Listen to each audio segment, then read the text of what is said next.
नमस्कार and I welcome to sticky knowledge. आज हम बात करेंगे भारत के एक ऐसे महान विचारक की जिसका नाम इतिहास के पन्नों में स्वर्णिम अक्षरों में दर्ज है। दरअसल हम बात कर रहे हैं कौटिल्य की।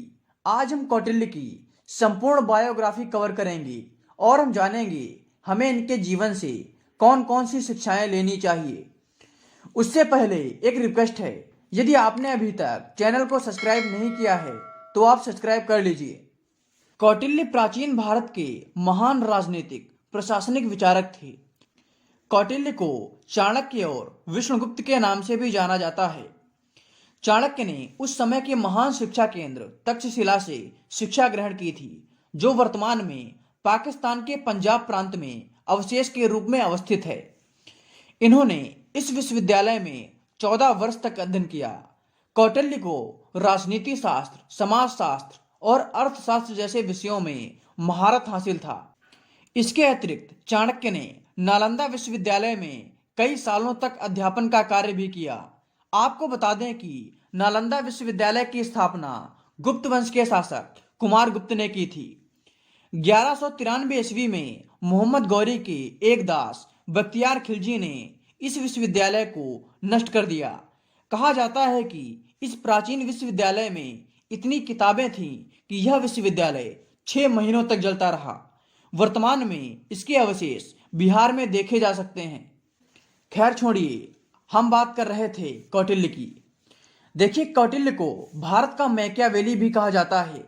कौटिल्य को भारत का मैकियावेली कहना भारत के लिए एक विडंबना की बात है, क्योंकि मैकियावेली का जन्म 1469 में इटली में हुआ था, जबकि चाणक्य का जन्म मैकियावेली से सैकड़ों साल पहले 375 बीसी में हुआ था।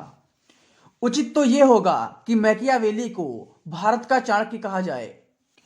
ऐसा कहा जाता है कि मगध के राज दरबार में किसी कारणवश उनका अपमान हुआ था। तभी से उन्होंने नंद वंश के विनाश का विचार किया और इसके परिणाम स्वरूप कौटिल्य ने चंद्रगुप्त मौर्य को गद्दी पर बैठाकर मौर्य वंश की स्थापना की। अब आइए जानते हैं कि कौटिल्य के जीवन से हमें कौन कौन सी शिक्षाएं लेनी चाहिए। कौटिल्य ने कहा था, जब आप किसी काम की शुरुआत करें तो असफलता से ना डरें और उस काम को जारी रखें। जो लोग ईमानदारी से काम करते हैं वे सबसे अधिक प्रसन्न रहते हैं। कौटिल्य ने भारतीय समाज से कहा है, शिक्षा व्यक्ति का सबसे अच्छा मित्र है और एक शिक्षित व्यक्ति हर जगह स्थान पाता है। शिक्षा सुंदरता को भी पराजित कर देती है। वे राष्ट्रभक्ति को सबसे ऊपर मानते थे। कौटिल्य ने प्रशासन में भ्रष्टाचार करने वाले व्यक्तियों के लिए दंड की व्यवस्था का विचार दिया है। वर्तमान समय में जब भ्रष्टाचार एक ज्वलंत मुद्दा है, कौटिल्य का यह विचार अत्यधिक प्रासंगिक है।